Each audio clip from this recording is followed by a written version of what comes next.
정보가 있는 시사 토크쇼 장윤선의 팟짱. 얘들아 안녕? 요즘 회사는 잘 다녀? 아니, 아침에 시간이 없어서 밥을 못 먹고 다녀. 그래? 나는 요즘 뿌리마켓 곡물 담은 선식 먹고 출근하는데. 정말? 나도 곡물 담은 선식 먹고 다녀. 뿌리마켓? 곡물 담은 선식? 곡물 담은 선식은 100% 국내산 햅쌀 곡물로만 만들어 믿을 수 있다고. 맞아. 그리고 통곡물이 들어가 식감도 좋고 칼로리는 낮은데 포만감까지 있어서 다이어트 식사 대용으로 딱이야. 무엇보다 맛있어. 뿌리마켓을 검색하세요.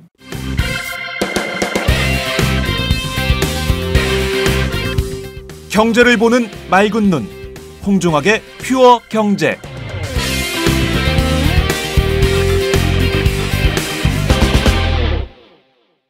홍종학의 퓨어 경제 시작하겠습니다. 매주 화요일 우리 모두가 퓨어해지는 시간, 바로 홍종학의 퓨어 경제 시간인데요. 오늘도 퓨어한 남자를 전화로 연결하도록 하겠습니다. 경제학자이자 국회 기획재정위원이신 홍종학 의원님입니다. 의원님 나와 계신가요?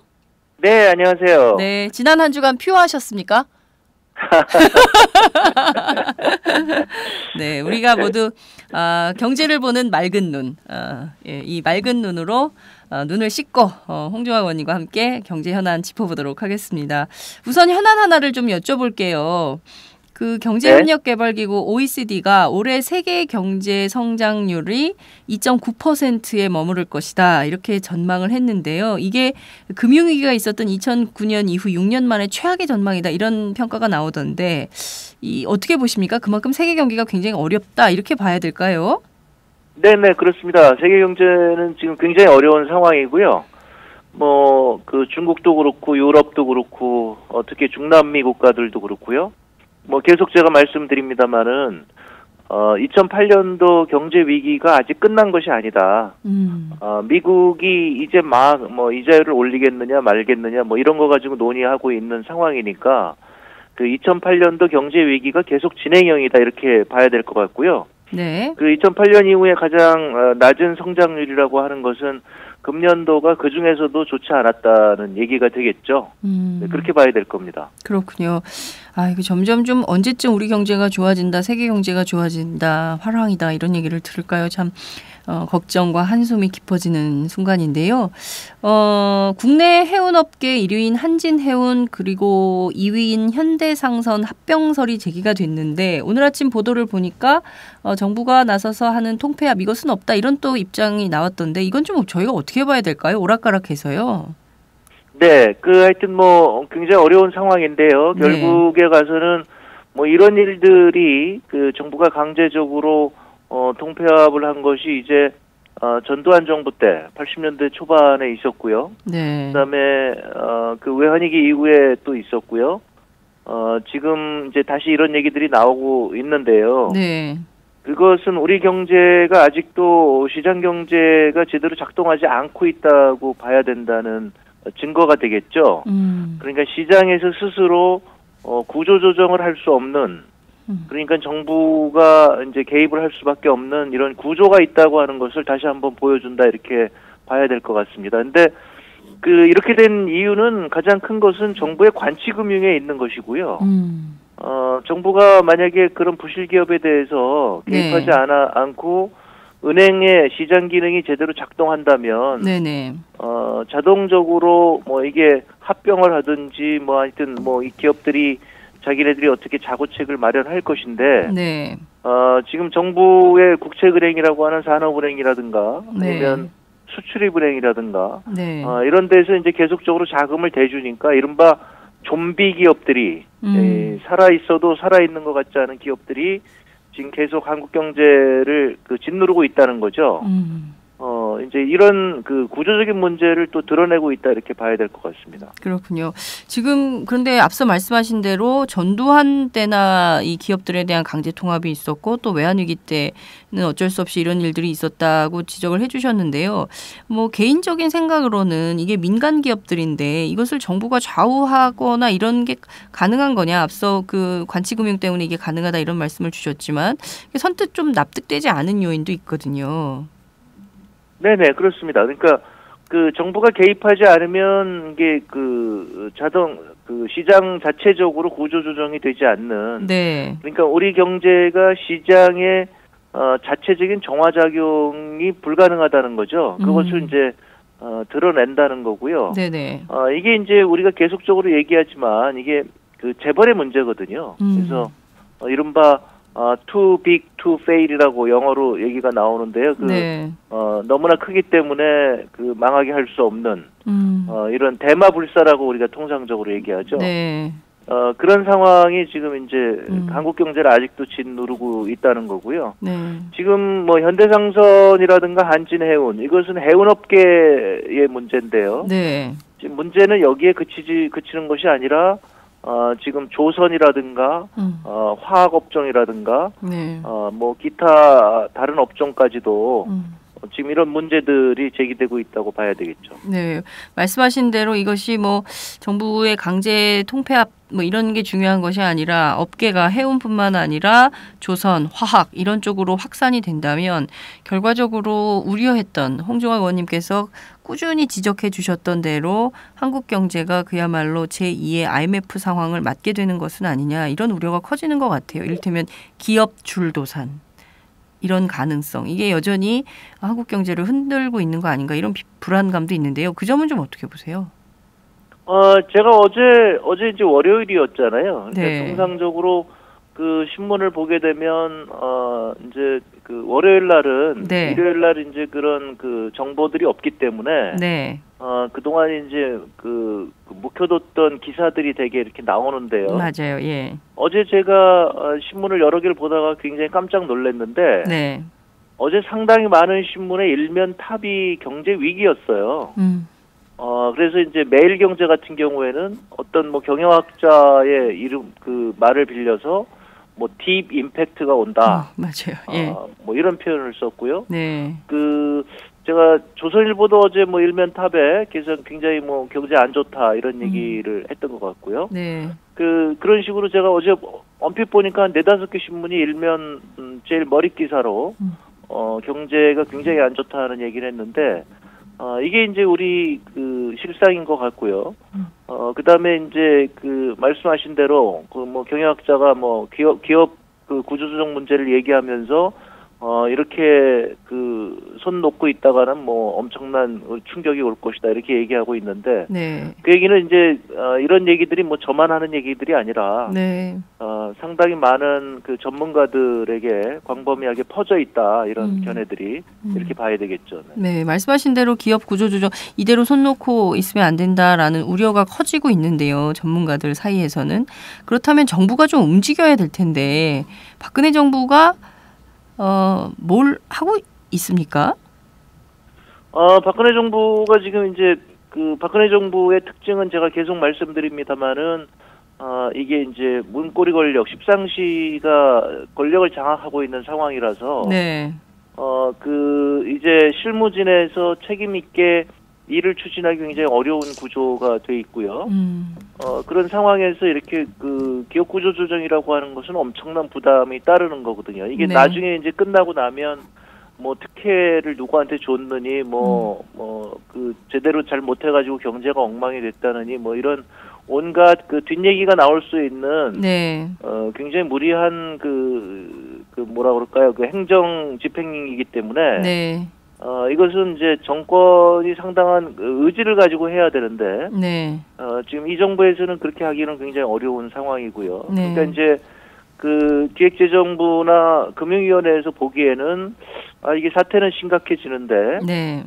이거를 누가 건드릴 것이냐. 지금 이제 이런 그 서로 미루는 상황이 아닌가 지금 짐작이 되고요. 네. 더 문제가 되는 것은 지금 이제 선거가 내년으로 다가왔기 때문에 네. 지금 잘못 건드려가지고 이렇게 경제가 안 좋아지게 되면 네.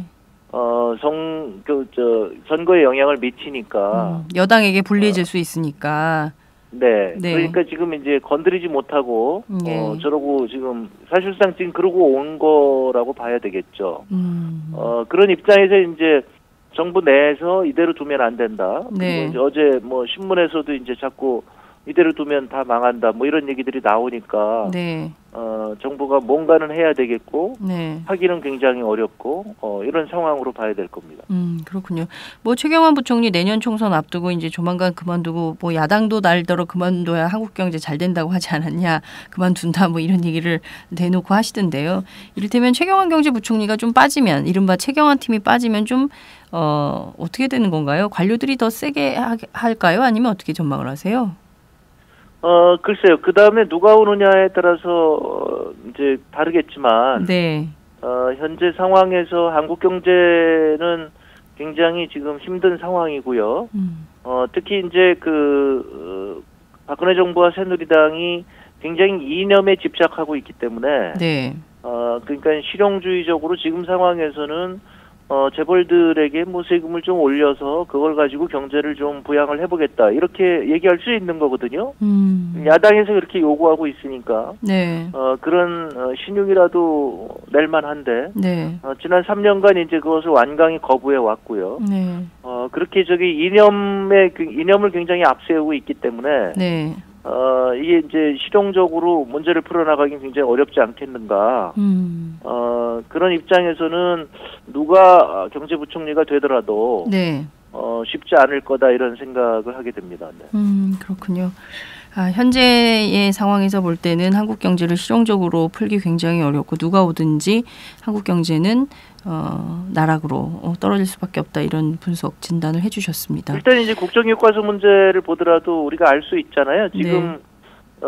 경제 상황으로 봤을 때 정부가 우선순위의 정책과제로 국정교과서 같은 거를 내세운다는 것은 정말 납득하기 어려운 일이죠. 네. 그런데 이 정부에서는 그런 걸 이제 천연덕스럽게 한단 말이죠.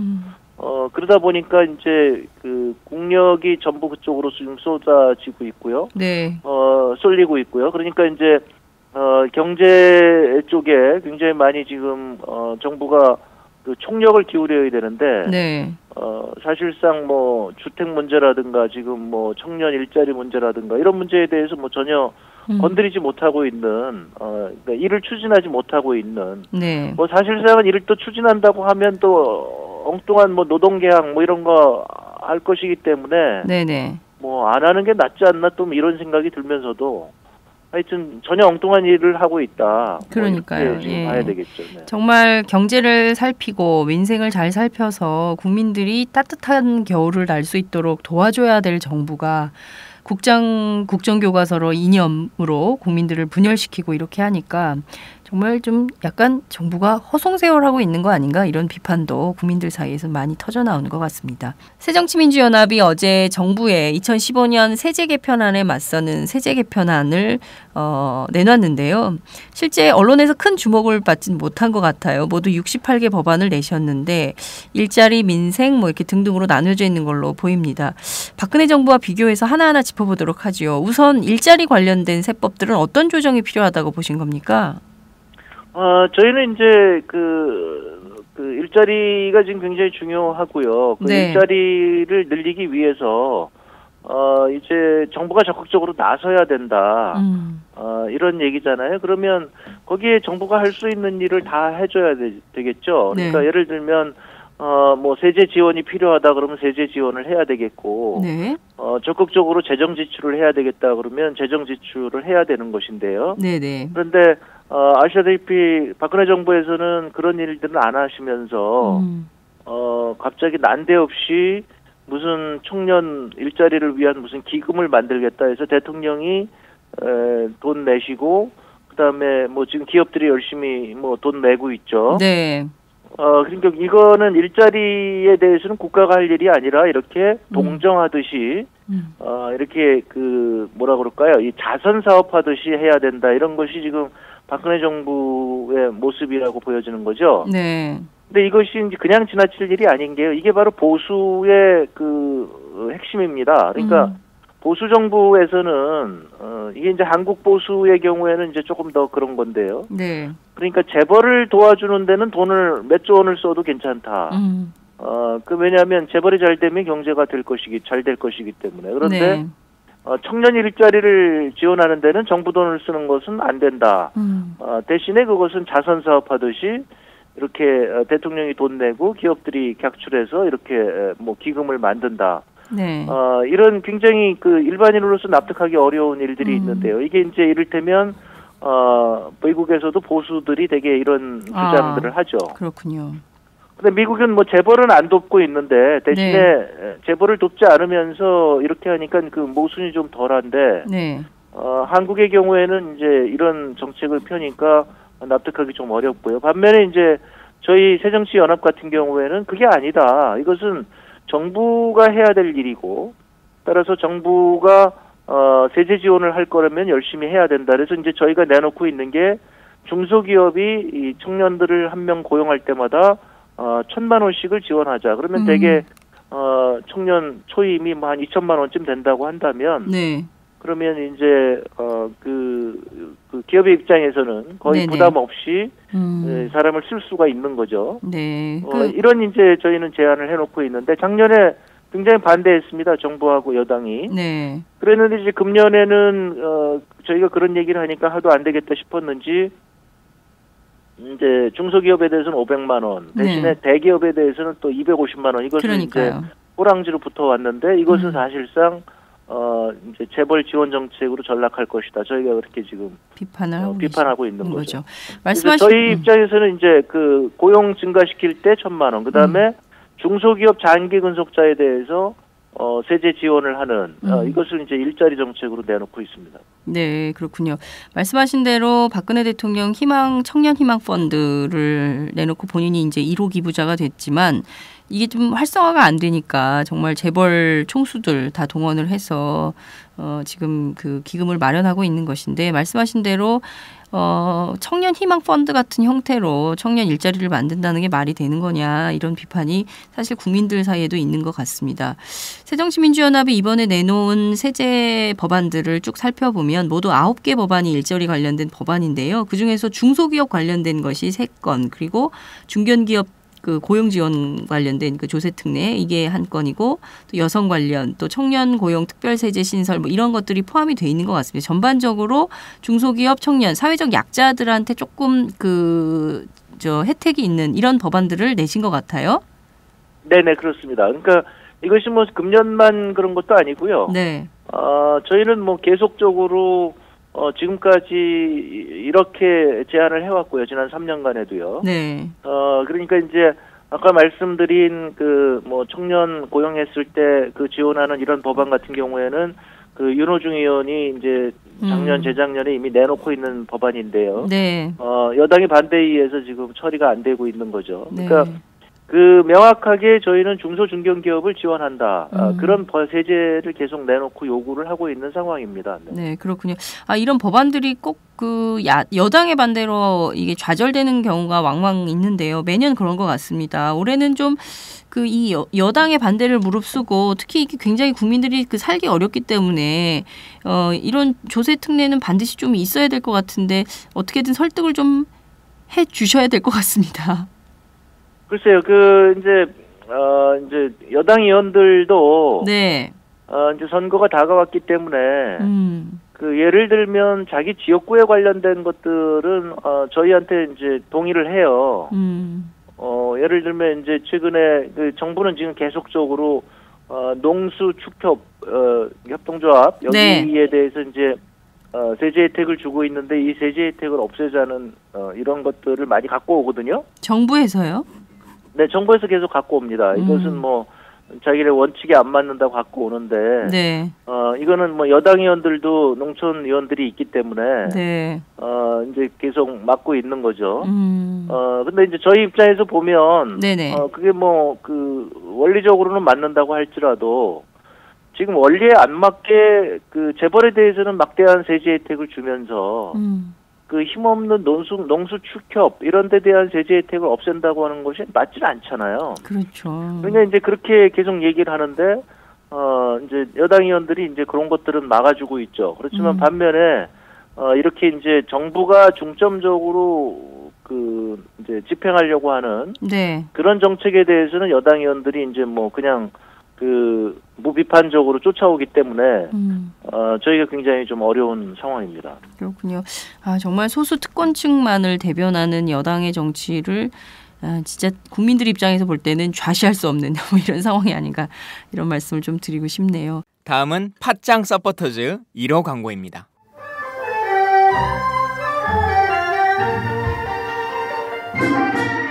양꼬치집에 대한 모든 편견을 깼다. 풍무 양꼬치. 착한 가격, 품격 있는 공간. 국내외 유명인들도 자주 찾는 풍무 양꼬치. 나는 그 집 양갈비가 훨씬 맛있던데. 누나, 나는 그 집 맛있는 요리들이 지금도 잊혀지지 않고 있어요. 단체석이 많아 모임하기 좋은 곳. 풍무 양꼬치. 대림역과 구로 디지털 단지 역점 두 곳에 있습니다. 예약 문의 02809-9292, 02809-9292. 잠깐, 팟짱 애청자라고 말씀하시면 통큰 서비스를 제공합니다.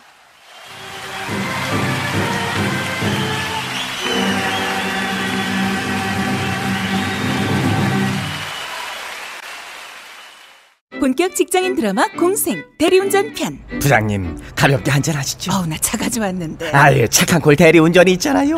부를 때마다 500원이 기부되는 착한 콜. 딴지가 기부 내역을 검증한 착한 콜 1800-9998. 대리운전도 믿고 맡기세요. 꽃배달은 1800-9222, 퀵서비스는 1800-9668로 착한 콜 하실 수 있습니다. 꽃배달은 1800-9222, 퀵서비스는 1800-9668입니다.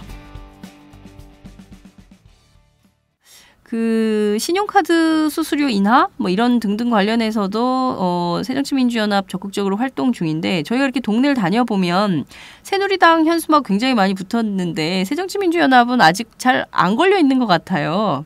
그런가요? 이번에는 저희가 이제 저희가 먼저 붙였기 때문에 네. 많은 분들이 이제 그것에 대해서 잘했다고 이제 얘기를 많이 해주시는데요. 네. 아마 여당이 강한 지역에 사시나 봐요. 아니, 제가 여의도에서도 못 본 것 같은데. 그래요? 이제 그랬더니 네. 새누리당에서 네. 이거는 굉장히 큰 거다고 생각을 했는지. 네. 그다음에 지금 보니까 그다음에 여의도에 도배를 해놨더라고요. 그런 거군요. 네. 그런데 이제 이것은 명확히 알 수가 있는 게요. 저희가 이 카드 수수료를 낮추자고 하는 것은 어제 오늘의 얘기가 아니고요. 네. 지난 3년간 저희는 꾸준히 그렇게 요구를 해왔고요. 분명히 회의록을 찾아보게 되면 정부와 여당은 거기에 대해서 반대를 했고요. 네. 여당은 주로 이제 소극적으로 아무 얘기 안 하는 그러고 이제 있는 거죠. 자기네들이 그것을 뭐 야당에 동조할 수도 없고. 네네. 그렇다고 이제 정부가 반대하고 있는데 거기에 대해서 그거를 비판할 수도 없고. 그러니까 이제 그냥 묵묵부답으로 그냥 가만히 있는 이런 회의록들이 쭉 있는 거죠. 그러니까 저희가 일방적으로 카드 수수료 낮춰야 되지 않겠느냐. 네네. 그리고 저희가 법 많이 내놨고요. 그러면 이제 정부가 지금 상황이 어렵다. 뭐 이런 네. 식으로 이제 지금까지 끌고 왔고요. 그러다가 이제 내년에 선거가 다가오니까 정부가 이제 그걸 받은 거죠. 그러니까 이제 여당의 입장에서는 새정치연합이 이제 그걸 다 가져갈 것 같으니까 뒤늦게 저렇게 플래카드 내놓고 이러는 그렇군요. 건데요. 이게 현수막 전쟁이 대단하네요. 네, 그렇습니다. 현수막 전쟁이 대단합니다. 저게 일단은 시각적으로 가장 많은 사람들이 보는 거기 때문에 저게 사실 좀 낭비적이거든요. 돈이 엄청나게 들어가는데. 그래요. 그렇습니다. 네. 네. 자, 저희 방송은 굉장히 중소상공인 그리고 자영업자들 굉장히 많이 들으시는데요. 팟캐스트 특성상 또 그렇기도 한 것 같습니다. 이번에 보니까 새정치민주연합이 내놓은 여러 세법 개정안 가운데 소상공인 지원 분야에서 자영업자 지원을 위한 소득세법 개정 뭐 이런 새롭게 좀 만들자 이런 제안도 했던데요. 구체적으로 어떤 지원을 어떻게 하겠다는 건가요? 그 자영업자 지원책도 그게 새로운 건 아니고요. 네. 제가 사실상 그 2012년도에 이미 내놓은 법안입니다. 아, 그래요. 그래서 이제 얘기는 뭐냐면은 지금 자영업자의 경우에는 의료비나 교육비 공제가 안 됩니다. 그래서 제가 국회의원 되고 나서 어디 지방에 갔더니 네. 그 지방에 계시는 분이 그런 얘기를 하시더라고요. 이게 말이 안 된다. 그리고 이제 본인이 그 장사하시다가 이제 병원에 다닌 큰 병이 걸려서 이제 병원에 갈 일이 있었는데 네네. 굉장히 부담이 컸는데 그런 것들을 공제를 전혀 안 해주더라. 그런 거 아니겠습니까? 병원에 가서 이제 몇백만 원 뭐 이렇게 돈 냈는데 네. 뭐 요즘 같은 경우에 뭐 1,000만 원이 넘어가는 그런 의료비를 낼 수 있잖아요. 예. 그런데 그것이 자영업자의 경우에 저축도 안 되고 있는 분들이 부담이 얼마나 크겠어요. 네. 그러면은 이런 거에 대해서 소득공제라도 해줘야 되는데 그걸 안 해주고 있거든요. 그런데 근로소득자는 이걸 해주고 있어요. 그렇죠.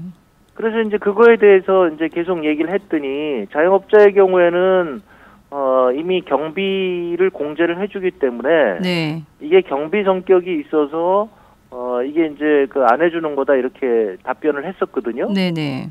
그런데 갑자기 작년도에 그 소득공제를 세액공제로 바꾸면서 네. 얘는 경비 성격이 아니라 지원의 성격이기 때문에 그 세액공제로 바꿔야 된다 이렇게 말을 바꿨어요 정부가. 참. 그러니까 이제 제가 그러면 모순이 되는 거 아니냐? 네네. 그러면은 이제 그 원래 자영업자에게 안 해주는 이유가 경비 성격이라고 그래서 안 해줬는데 이제 지원의 성격이라면 당연히 해줘야 되는 거 아니냐? 네. 이러니까 이제 그냥 모르쇠로 지금 일관하고 있거든요. 이렇게 논리적으로도 안 맞고 그러니까 네. 이게 서민들에게 그냥 세금 쥐어짜려고 막 이러고 있어요. 그래서 이 문제에 대해서는 작년에도 제가 강하게 얘기를 했고 금년에도 이제 계속 얘기를 할 생각입니다. 그렇군요. 말씀하신 대로 대개의 자영업자들이요.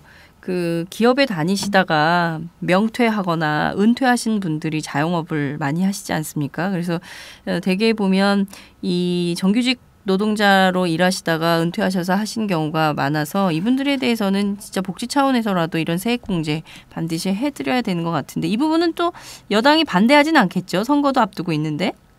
아닙니다. 이건 여당이 계속 지금 반대하고 있고요. 여당이요? 네. 네. 그렇군요. 이제 뭐 반대를 했으니까 지금 뭐 마지막에 가서는 여당이 결정을 내리는 건데요. 네. 마지막에 계속 지금 반대를 해왔기 때문에 여태까지 통과가 안 된 거고요. 네. 이제 본인들도 지금 그 여당에서도 이런 문제에 대해서 이제 국민들이 잘 안 알려져 있으니까. 네.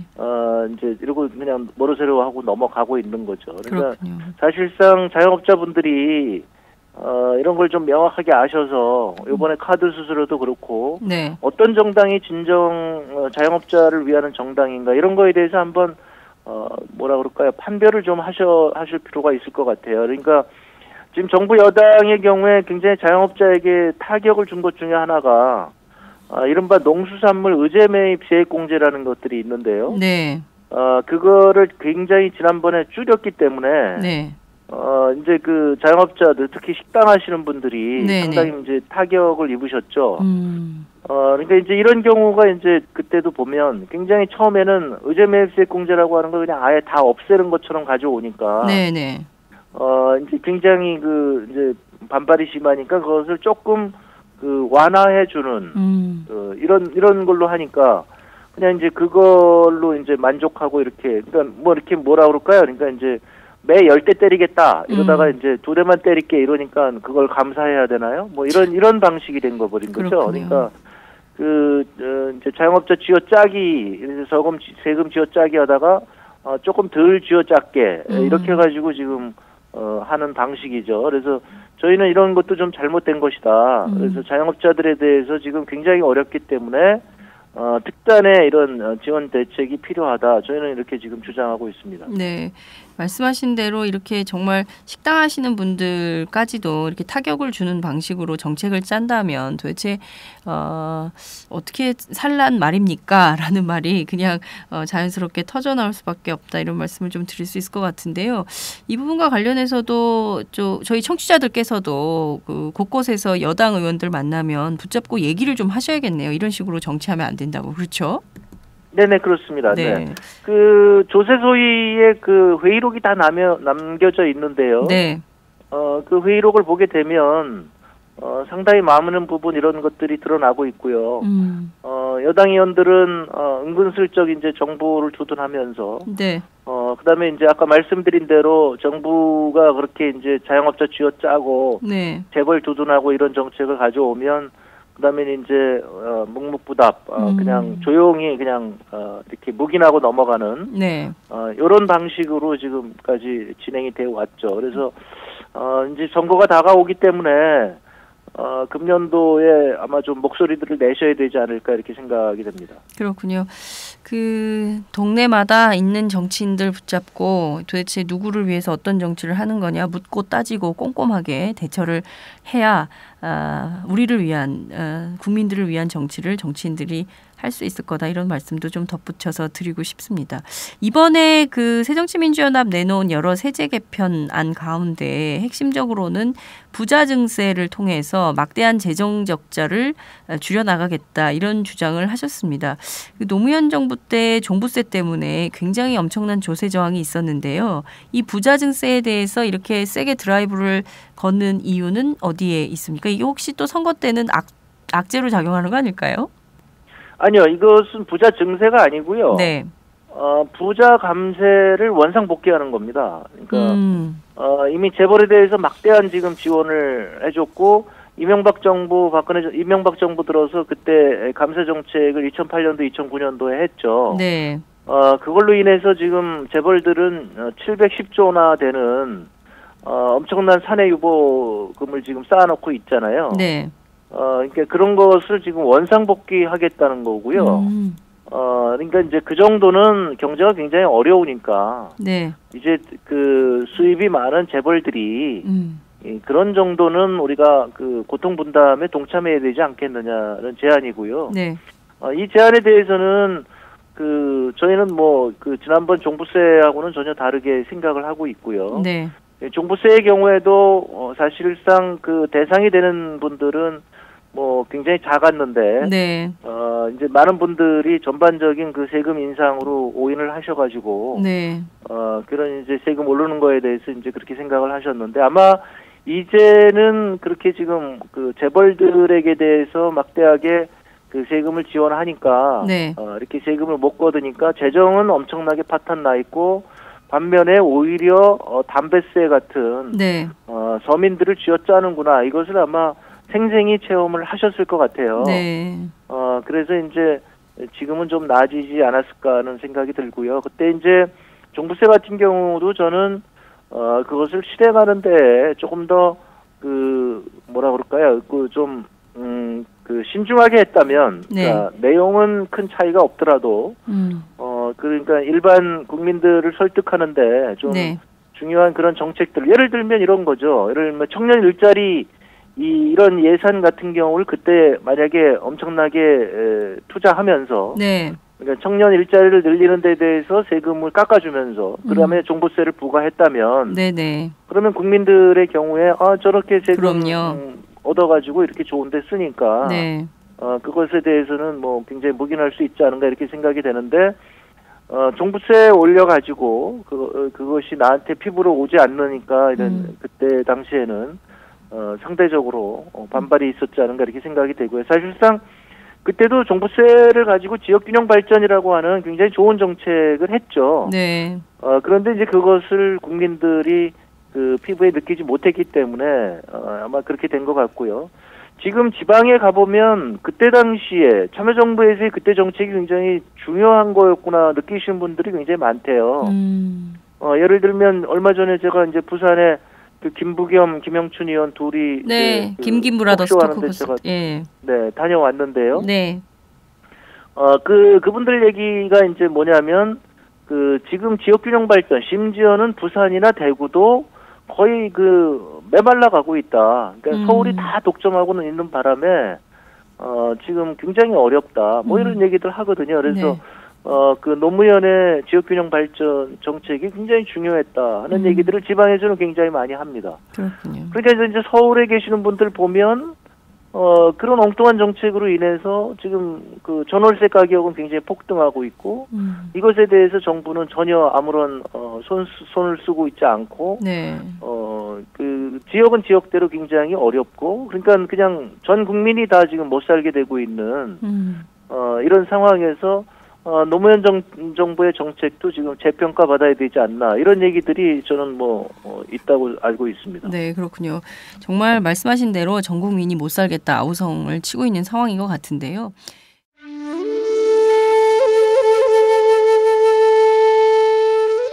영한네이처의 마카 산삼. 공중파 텔레비전에도 없고 인터넷 배너 광고 하나 없지만 팟캐스트 좀 들어봤다 하는 분들은 다 아는 마카 산삼. 진짜 유명해져서 유사 제품도 많아졌습니다. 이젠 마카 산삼을 검색하면 너무 많이 나와요. 꼭 영한네이처로 검색해주세요. 팟캐스트에서 듣던 그 마카 산삼을 구입할 수 있습니다.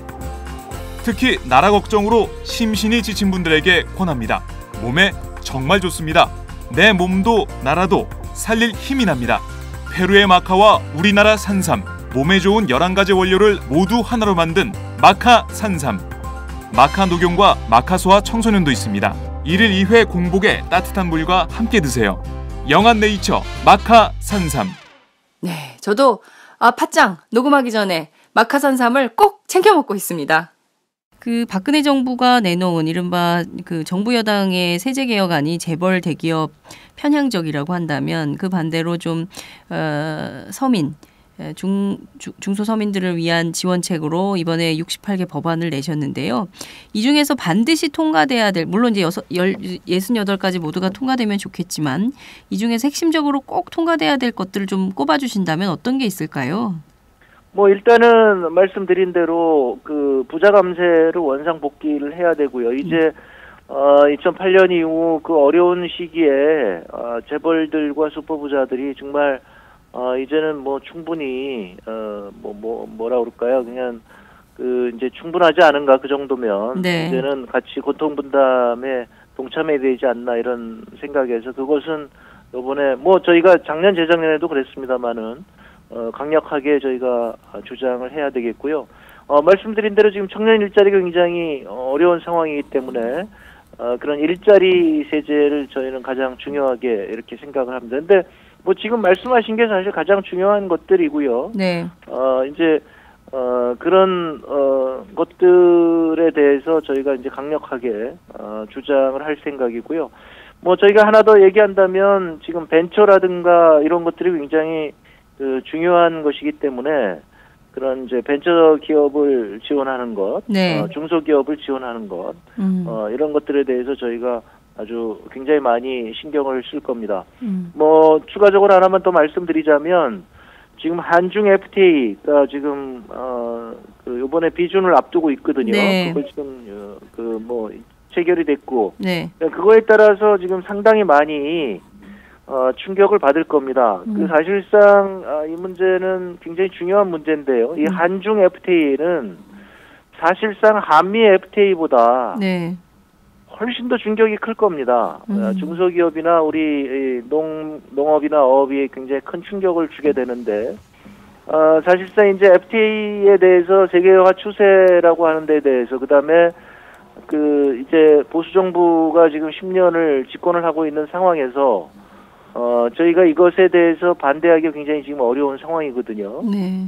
그래서 대신에 그 FTA 충격에 대해서 이제 보완책으로 농업인 네. 지원을 적극적으로 해야 되겠다 하는 이제 그런 세제를 저희가 이번에 중점적으로 주장을 할 생각입니다. 네, 말씀하신 대로 이미 한중 FTA 비준 관련해서는 지난번 박근혜 대통령 국회 시정연설을 통해서도 특별히 당부한 바 있기 때문에 야당 입장에서는 이 문제를 그냥 굉장히 사실은 충격은 크겠지만 이것을 그냥 비준해줄 수밖에 없는 이런 처지에 있는 거잖아요. 네네. 예, 관련해서 그래서 한 7가지의 농어민 지원책들을 내놨는데 과연 이 문제는 그래도 좀 해주겠죠. 뭐 이 정도의 이 정도 수준까지도 받아들이지 않는다면 정말 그 어느 나라 국민을 위한 정부냐, 어느 나라 국민을 위한 여당이냐 이런 거를 반문할 수밖에 없기 때문에 이 정도는 반드시 되지 않겠습니까? 네네, 뭐 그런 거에 대해서는 이제 문제는 되는데 저쪽은 이제 뭐 굉장히 이쪽에서는 그 이제 돈을 재벌들 지원하는데 다 써버렸기 때문에 사실상 이제 돈이 많지 않은 거죠. 그러니까 이제 그런 의미에서 이제 그 굉장히 그 이제 줄여 나가는 이런 상황이 되겠죠. 저는 그 우리의 중점 법안은 아닌데 우리 맥주법 이게 중요하잖아요. 저는 뭐 맥주법을 계속 주장하고 있는데 예. 그다음에 맥주법하고 이제 면세점 이런 것들이 사실상은 굉장히 중요한 법인데 그러니까 실생활이 굉장히 이제 그 밀접한 법이죠. 그런데 이제 정부 여당이 이런 거에 대해서는 굉장히 비협조적이기 때문에 제 생각이 굉장히 답답하게 생각을 하고요. 그래서 저는 뭐 계속적으로 우리 그 중소기업 맥주, 그다음에 우리 수제 맥주라고 하는 그것에 대해서 지원을 하는 이런 법안을 주장을 할 생각이고요.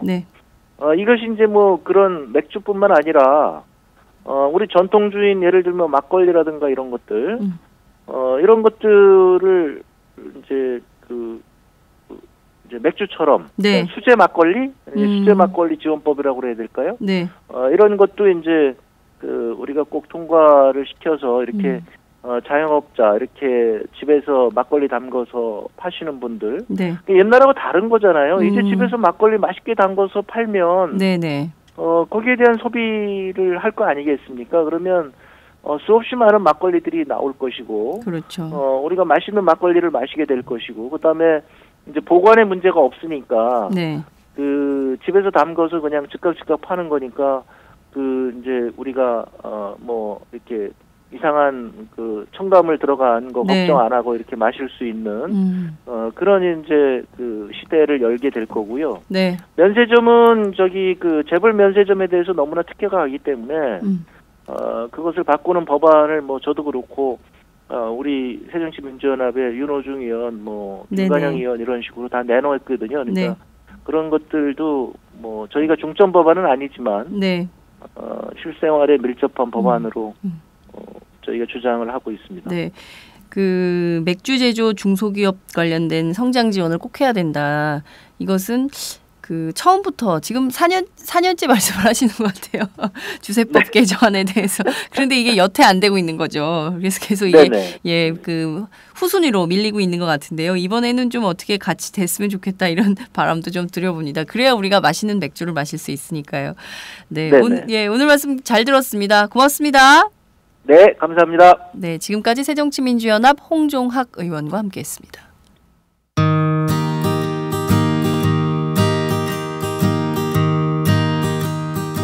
누구나 쓸 수 있고 시민 기자지만 자기 주장을 펼 수 있는 것이 있다는 게 정말 좋은 건데 많은 분들이 좀 후원을 해서 활성화가 됐으면 좋겠어요. 특히 그 오연호 대표가 그냥 그 고생을 하면서 전국을 돌면서 그 행복 전도사로 돌아다니면서 그 고생을 하시는데 잘 됐으면 좋겠어요. 안녕하세요. 오마이뉴스 최종 병기라고 바득바득 우기고 있는 김병기입니다. 15년 동안 기자로 뛰고 있습니다. 여러분이 보내주신 자발적 구독료가 제 월급이었어요. 정말 고맙습니다. 장윤선의 팟짱도 그렇게 만들어요. 팟캐스트 제작비 스폰서가 되어주세요. 10만인 클럽에 가입하시면 되는데요. 02-733-5505 내선번호 274번으로 전화주세요. 아니면 오마이뉴스 홈페이지 우측 상단에 동그란 주황색 배너가 있거든요. 그걸 꾹 눌러주세요. 청취자 여러분, 열심히 뛰겠습니다. 아싸!